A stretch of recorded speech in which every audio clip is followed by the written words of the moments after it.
It's never easy to lose in the playoffs, but if you're the Denver Broncos, you got to feel really, really excited about this football team. I'm excited about this football team. We're going to break this roster down, talk about what they need to do this offseason to even get better. Also, we'll talk about free agency and a little strategy with the money they have. They actually have some money this season, so it's going to be interesting. And we'll get into a 7-round mock draft, so let's get right into the nitty-gritty details of the offense and the offensive line, the tackle room. It's been really good. And both of these guys under contract. Now, McGlinchey, you could at least find somebody to develop behind him. Garrett Bowles just given an extension, and for very good reasoning. He has been a phenomenal left tackle. McGlinchey's been probably the best that I have seen him as a pass protector this year as well. So in general, I think they're in a pretty good spot here. You do need to start looking at a swing tackle. You got Frank Crum, who they got, I believe, UDFA-wise. I mean, the freak there from Wyoming. You got Alex Pileski. So Matt Pear was their swingman as well. Cam Fleming on the practice squad. They need a little bit more depth behind those guys just in case of injuries. That's the only thing that I will say here. So I'm going to be looking at finding some depth mid to late in the draft to certainly bolster the tackle room in case of injuries. They were pretty lucky this year in general on this offensive line, but I do think depth is a priority here. And we move on to this interior of the offensive line, which is kind of in a similar boat. I think they just need to be looking at some depth behind some of these guys, especially at the guard position. I think Alex Forsythe will be a nice backup center. But there you got some great names, I will say. Ben Powers, Luke Wattenberg, and then Quinn Miners. I mean, it's just this. I will say this is one of my favorite interior offensive linemen, just name-wise. I got to put it in an S tier for sure. All these guys, though, very, very solid. Miners is a stud, all-pro level, no doubt in my mind. One of the better guards in the NFL. Wattenberg did a solid job. I mean, I still think he needs to get a little stronger, and that was one of the things coming out of Washington. He isn't going to be like move dudes off the line or anything like that, much like Miners. He can move guys. But Wattenberg, solid pass protector, and he had a good season. And when he was out there healthy, he was out for a little bit. Alex Forsythe was able to step up and be a solid backup. Ben Powers, very solid, steady left guard. Not an elite guard, but a very solid player. Like I talked about, let's find some depth. You got Calvin Throckmorton they can bring back, I'm sure, with the connection he has, and Sean Payton. Quinn Bailey, that's going to be something we'll have to see how the injury is with him. Like they did, I heard some reports that they liked him a lot, but then the injury and that setback. So we'll see how those things, they can get him back on the cheap if they so decide. On to the tight end room. Adam Troutman leads this, and this is an area, red flag. We must improve this area in the offseason. I know this is going to be a priority for Sean Payton in this offense. Joe Lombardi is the OC. Let's get a better tight end here. The draft, free agency, you name it, let's get it. They need to improve this weaponry in general. I'll clump it together, but absolutely, like both of these areas need to be improved upon. Troutman, you got Nate Atkins, Lucas Kroll. Once again, like this is an area that we will absolutely be adding to, trying to get a pass catcher in here to give your quarterback Bo Nix another weapon, another target, because it has definitely been a bit of a weakness, I'll just say the least, over these past couple of seasons for this Denver Bronco team. So we will be looking to add some serious firepower in this tight end room. On to the wide receiving position now, and this is another area that we need to be in conjunction with the tight end room. I do think tight end is a bigger need strictly on paper, but at the same time, like I would just say when you're picking up at the top of the draft, you're looking at Ashton Genty. You're looking at Luther Burden, Emeka Ibuka, Colston Loveland, Tyler Warren, even Harold Fanning Jr. Those are the guys that I'm looking at. You're going BPA between those positional groups. That is at least what I'm looking at in this roster, in the biggest area that we need to fill, the running game and the wide receiving / tight end room, adding another weapon for Bo Nix. Those two priorities have to be hit on the head for the Denver Broncos. But looking at this wide receiving room in a general vacuum, Courtland Sutton's the number one. He's not a true, I would say, elite number one in the NFL, but he is a good football player. He's certainly a top weapon you want to keep. You got Marvin Mims Jr., a great deep threat, obviously an all-pro special teamer, pro return man. He is unbelievable in that regard, and he stepped up at the end of the season too, not just on special teams, but also in the receiving game as a big element. Obviously, he had a nice punt catch there too on that fourth down, which was pretty cool, man. I'll say Nick Dixon had a great game. We'll talk about him in a little bit. Riley Dixon should be re-signed as a punter. Going back to this receiving room, Troy Franklin, got to improve the hands. Okay, we got to be more reliable with the hands. He still should be able to develop into a nice outside vertical weapon. Like him and Marvin Mims really take the cake with that verticality, with that speed that they possess. And Mims is also a good yak guy. Get the ball in his hands, let him go. Devon Vele really outperformed. Obviously, he is somebody that came from left field. I just didn't expect that at all. And he has really, really done a good job. And I think he could definitely be a guy that continues that path. I will be looking at that, though. I think that they could still use some other element as a route runner in this room. You see what I'm saying? Like, I would certainly be looking at adding somebody that can just be a little bit more of a get open, more friendly target for Bo Nix in this offense. That's kind of what they're missing, in my opinion. Little Jordan Humphrey, great blocker, not really much of a, receiving option, I would say, on a, reliability basis wise. Really good blocker, though. As we alluded to earlier, the running back position, one of the top priorities, if not the top priority for this team. They have to improve the running back position. This is going to be an area, if Genty is available at 19 or 20, pardon me, that would be a run to the table. Go in and get Nash and Genty, and we're high five. We're doing double high fives in the draft war room. Like, that would be the dream scenario for this Denver Bronco team. But no matter what, this running back class looks really, really good. You should be able to find somebody excellent on day number 2 to be able to fill in and get a top tier runner with some breakaway speed would be nice. Okay. Maybe somebody that can actually break off a 40-yard run. Like, that was something that this running back room needs. The lack of big plays, it's very obvious with this Denver Bronco team. They need a dynamic runner. Quarterback-wise, I have to apologize because Bo Nix, I was one of those people that was definitely lower. I had him as like a second-round grade. And yeah, I'll be the first to admit that I am clearly wrong. But I mean, there's a long way to go, and I don't want to jinx anything or anything, all of those things. But Bo Nix looks like a franchise quarterback. The way he knows with timing wise, man, he just gets the ball out on time. And also, he's got better legs than I thought he would have. Honestly, this guy can make plays with his legs. So really impressed with that element. There are still things he needs to improve upon. Obviously, at the beginning of the year, too, you could see he was struggling to really air the ball out. He got way better as the season progressed. Like, he was airing the ball out. He was making plays deep down the field. Had a deep pass to Troy Franklin in the playoff game. And he was really getting online with Marvin Mims, too, and Cortland Sutton working with his receivers on the perimeter. So I'm really excited about Bo Nix. The only thing that I would be looking at here for the Denver Broncos is finding a reliable backup / bringing back one of these guys, Jarrett Stidham, Zach Wilson, see what you can do. I would lean towards bringing back Zach Wilson. As a Jets fan, I know that's a little tough, but I think he has a little more developmental upside, and maybe you could end up switching him for a pick or something like that down the line, depending. And then you're going to need to bring a veteran or bring back Jarrett Stidham. I almost say Jason Statham, but he would be good too. Overall, in a really good spot with Bo Nix as your franchise quarterback. On to the defense and the defensive line. Let's start with the interior. Zach Allen is a beast, all-pro level this season. He is a game wrecker as a pass rusher, man. He is just unbelievable. He's got some great pass rush. I mean, he kind of reminds me like of a little bit like a Max Crosby of the interior defensive line. I don't know what it is about him, but Zach Allen, really good football player. DJ Jones is a free agent, so that's the one area on this defensive line we need to look at. Now, I'm cool with letting Malcolm Roach be the starter there. We'll look to add some depth between free agency and the draft. Like, we need to certainly still add to the room. And I don't think, having a nose tackle or finding somebody you have to do in the first round or anything like that, it's not like high on my list, but I do think they need some depth there. And we'll be looking at that, like the day 2, early day 3 range to give them some more help there.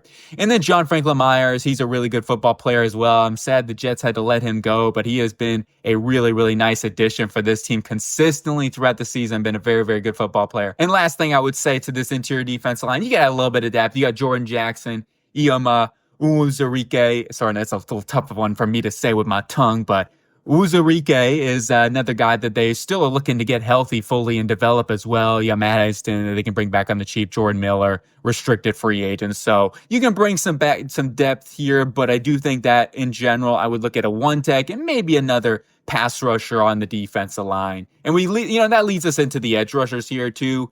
I think they need to add a little bit of depth here. You got your starters like Jonathan Cooper and Nick Bonito have been absolutely unbelievable this season. Bonito is playing at all pro level, and Cooper's been playing at near a Pro Bowl level too this season. You got Jonah Ellis, who is a good player out of Utah.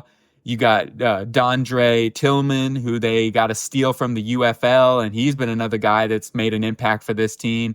So, like, you got 4 guys you feel pretty good about. Tillman's a restricted free agent, so they'll be able to bring him back no problem on the cheap. So those 4 guys I feel good about. Maybe finding a 5th guy, like in tandem with somebody who can help out in the interior possibly, or it don't even matter. Just somebody on this defensive line. I think you need a little bit more depth and the edge position to fill out that 5th guy, 5th rotational player for this team. On to the linebacking room here, and this is an area that they need to add. They need to really improve this offseason, and ideally they can find somebody with a little more coverage ability. That's at least what I'm going to be looking for here. They still have Drew Sanders developing, and that's fine. That's why I would lean towards keeping Alex Singleton. You could move on from him and save like $5 million, but I would just keep Singleton and let Sanders develop a little bit more. Find somebody who can be more of a coverage guy. You can bring back Justin Strenad as more of a special teamer. I'm cool with that, and he won't be expensive to bring back. But overall, I would say that I'm going to be looking at this. This could be either a day 2 draft need or a free agency type of pickup. One of the two, like they need to be doing, and or both, depending on if they go veteran route and then they want to draft a coverage guy or just draft somebody in general. They could go that route as well. But I definitely think this is an area that they need to be looking at in free agency / the draft. And then we go into the cornerback position. Maybe just a little bit more depth, but overall, they're in a pretty good spot here with Patrick Surtain. When you got Patrick Surtain in your room, you're in a good shape. He is a number 1 corner. I think he's probably been the best corner all around this season in the NFL. He's definitely up there for sure. Riley Moss has been pretty solid. He's had his moments. Okay, it's not all been perfect. I do think he is a very solid player and somebody that I feel okay about as your number 2 corner, especially since you got Patrick Surtain. And plus you got Chris Abrams-Drain, who was somebody that I really like coming out of Missouri a whole ton and gives you inside-out versatility with Quan McMillan too. And McMillan will be brought back. He'll be a restricted free agent, so you can either give him a tender or whatever. He shouldn't be expensive to bring back. Overall, like you got your group of 4 right there with Abrams-Drain, Moss, Surtain, and McMillan. You got Mathis too as your 5th corner. Tremon Smith, a great special teamer. You can bring him back on the cheap. This room is pretty good. Maybe you add a veteran or you add a late draft pick, but overall not super prioritizing in my opinion. This is more of the priority is the safety room. Adding in somebody because PJ Locke didn't have the greatest year. I like him more as his depth piece. You could also move on from him and save like $4 million.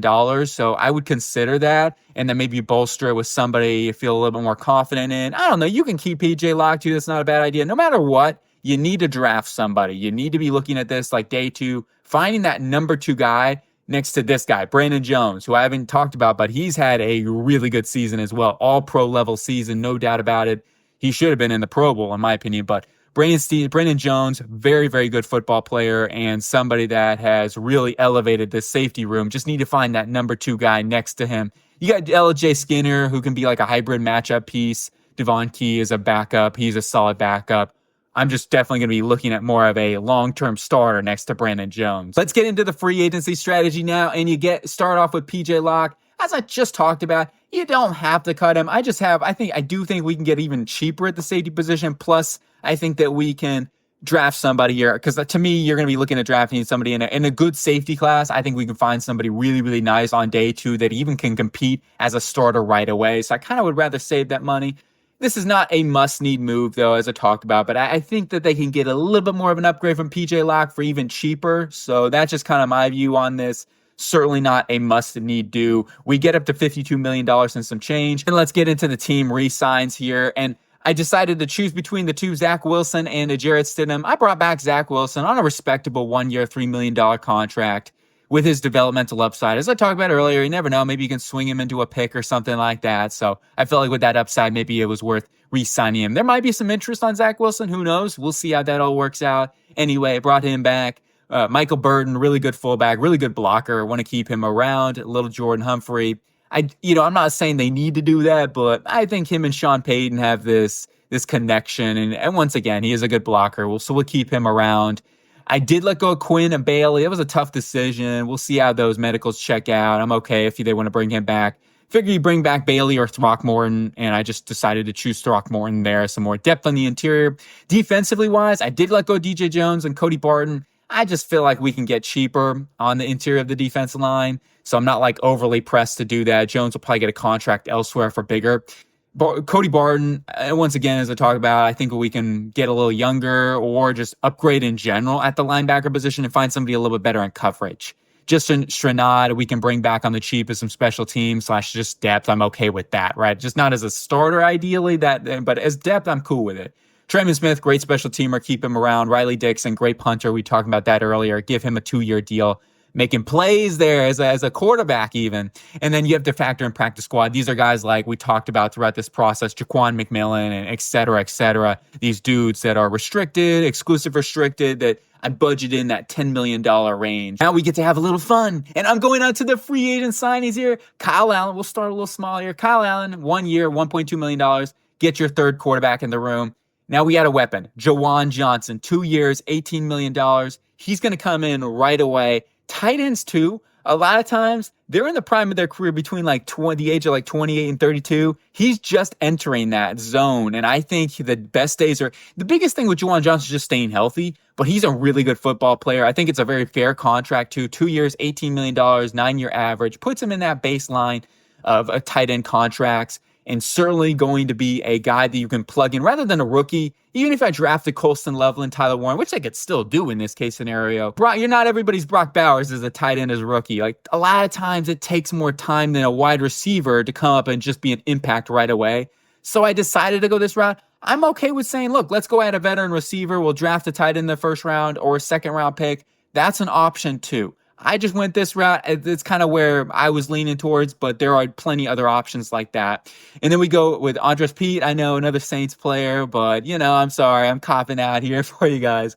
1 year, $2 million. Defensively wise, Kairos Tonga, more depth as that nose tackle on a $1.8 million 1-year deal.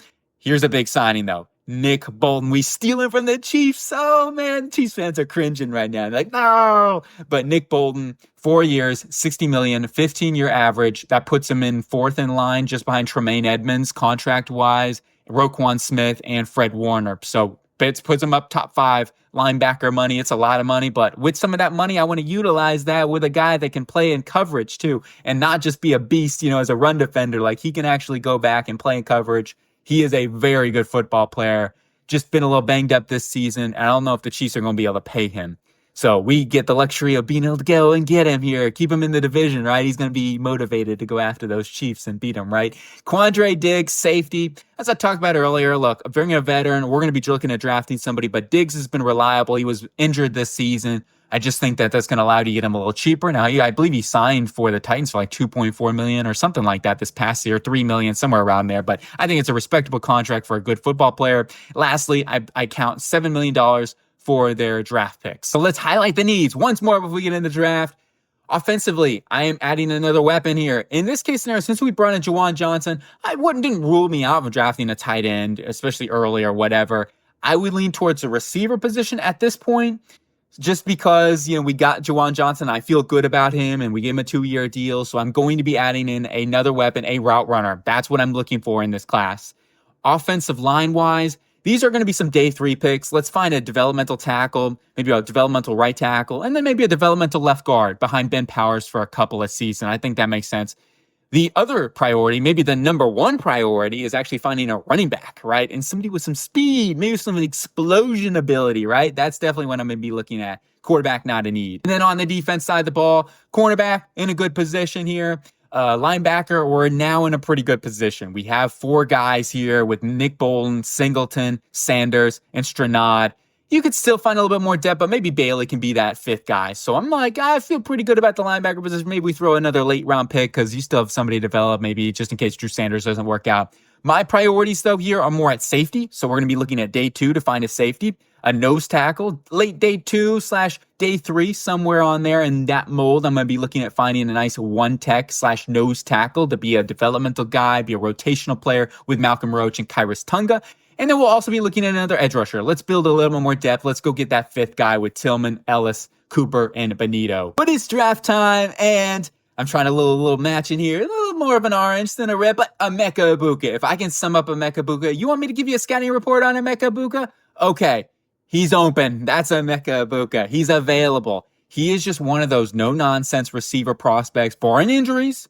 He is going to be a very good football player, like 800 to 1,200 yard type of receiver, season in, season out. He is just a dependable playmaker.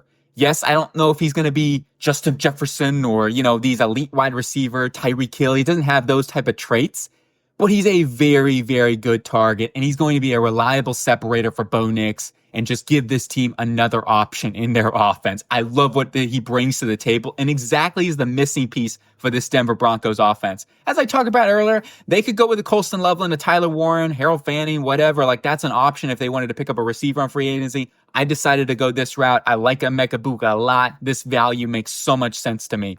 On to round number 2.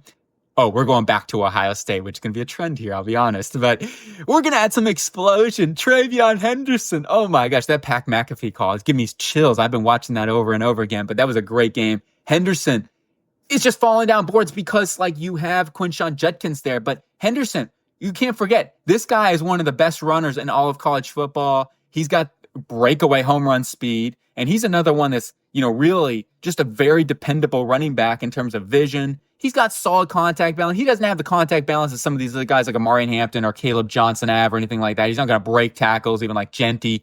But he is a very, very good running back. His vision, all those things that look to be improved this season. He's been their best runner. He's been better than Quinshon Judkins, in my opinion, this season. So him and Henderson have been one of the more dynamic duos, but it's tough because it's like they keep splitting downs.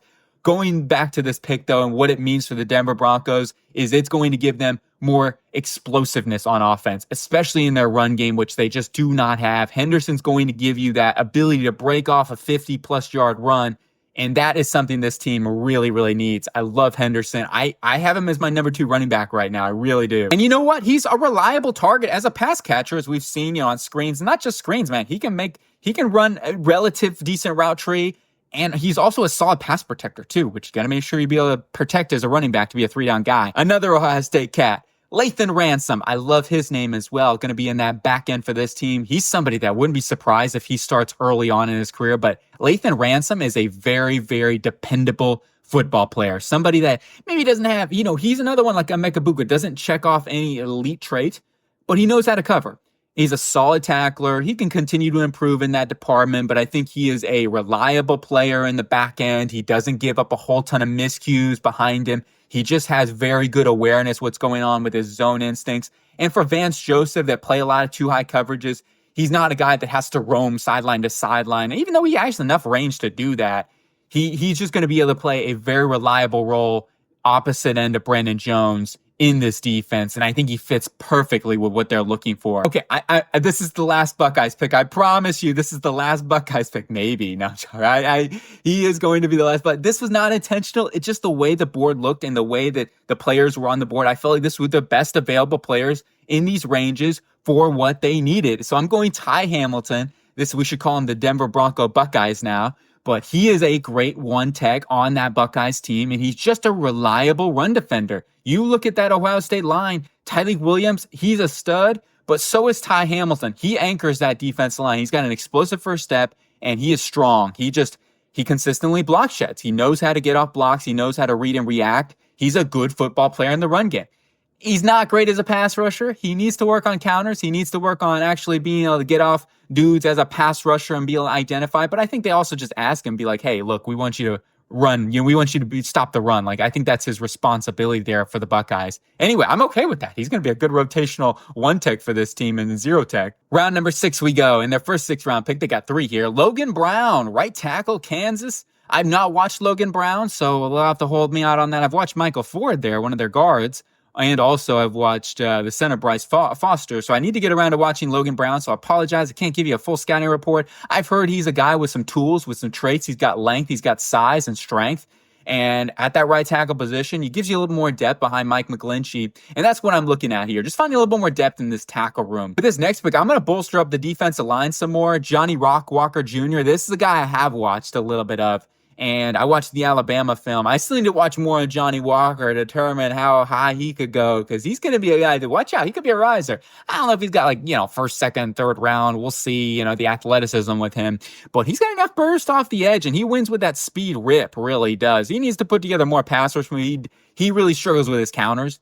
But when I was watching the Alabama film, he beat Proctor and Pritchett. Both. He beat them both with a speed rip to the edge. So definitely a guy I'm taking a shot on here at day 3 that you can develop and maybe be that rotational 4th, 5th guy early on, and who knows, right? So I think that makes a lot of sense to get a little bit more depth in the room, and I like some of the tools that he has. Final pick of the draft, we're going Texas State, Nash Jones, another guy that I've not been able to fully watch. I did watch one game of his, UTSA, and when I watched him, I'm like, okay, he's a big dude, man. He's wide, too. Oh, my gosh. He's like a box. Good luck going through this guy. He does lose leverage a little bit, and I think the biggest thing with him that he needs to work on is his balance. I don't see him as a tackle. I watched him in the 2023 cycle, or the 2023 tape, and at playing left tackle, he moved inside the left guard this season for Texas State. And I do think he ends up being a guard because of some of those balance issues and the lack of flexibility in his hips. Anyway, I like him here, and adding somebody that can develop at that left guard position, giving you more depth, if nothing else, behind Ben Powers. So recapping everything up and talking about what we did in this mock draft and overview and free agency, all those sort of things. Coaching-wise, I do want to touch on this real quick.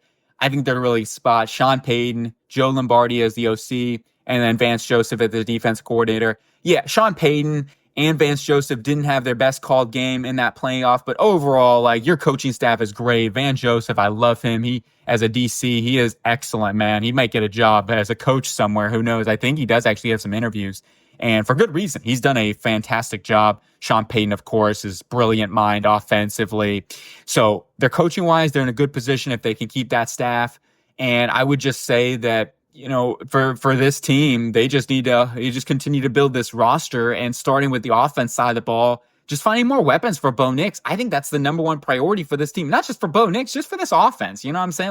Let's get a run game going. Let's be more consistent with running the football. Add a spark. Travion Henderson, who I believe could do that. I really am a big believer in Travion Henderson. I think he's going to come in here and be a 1,000-yard runner right away.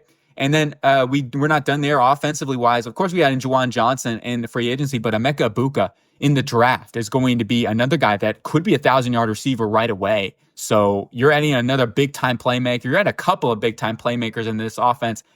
I'm not going to lie. I mean, this is just me, and maybe I'm being a little biased with my draft, but I'm really, really excited looking at this offense, and I hope that they can, look, it's not perfect, and there's so many different options that they can go. We talk about they could draft a Colston Loveland or a Tyler Warren and pick up a veteran in the free agency route and go that way at the wide receiver position. There's a lot of options. They could pick up a running back in free agency. This is the way that I settled on, but like I talked about, there's a lot of ways to go. I'm really excited, though, if they could get something like this. Offensive line, we just added some depth there. So, like I talked about, their offensive line is really, really solid, and I think it's a good one, but we need to add some more depth, because if they do have more injuries, they need to make sure that they're ready to go. And then defensively, we add in some more help in the safety room and at linebacker specifically. Nick Bolton is going to be a beast. He can give him that green dot right away. He's going to be that leader in the middle next to Alex Singleton. You got some development. You allows Drew Sanders to develop one more season behind Alex Singleton. Justin Stranad is more of a special teamer. And then you go into safety room. You get Lathan Ransom as that developmental guy behind Quandre Diggs and free agents. We picked him up. Brandon Jones, he, has been dominant this season. So you got yourself something between those guys. LJ Skinner, if he can get fully healthy, could be another piece. Devon Key's a solid rotational player. We don't add anybody at corner, but I do feel like we're in a pretty good spot. And Chris Abrams-Strain gives you more competition with Jaquan McMillan. So between that slot position, I feel good about that overall. And at cornerback, yeah, you could bring in another veteran. In general, I'm pretty good with it. If the injuries start rising, then that's something you have to figure out. And then finally, defense line, we added a couple of guys in the draft. Don't do anything crazy in free agency, but this defensive line's really good. Just got to be able to be more consistent to stop the run when they need to, especially in that Buffalo-Bills game, right? And running, stopping the run can be a little bit fluctuative, right? And the Buffalo Bills did a great job. Let's just be real. But they do need to be able to stop the run more consistently when it matters. So we got Ty Hamilton as another run defender. Malcolm Roach, I think he can step up and play that. Kairos Tunga as well there on that defensive interior. Johnny Walker is going to be some more depth as that fifth guy in the edge room. So definitely let me know what you think about this Denver Broncos team. Where would you go differently, or what would you do? I hope you guys have a really cool day, though. My name is G Sling. I'm doing my thing. I'll talk to you later.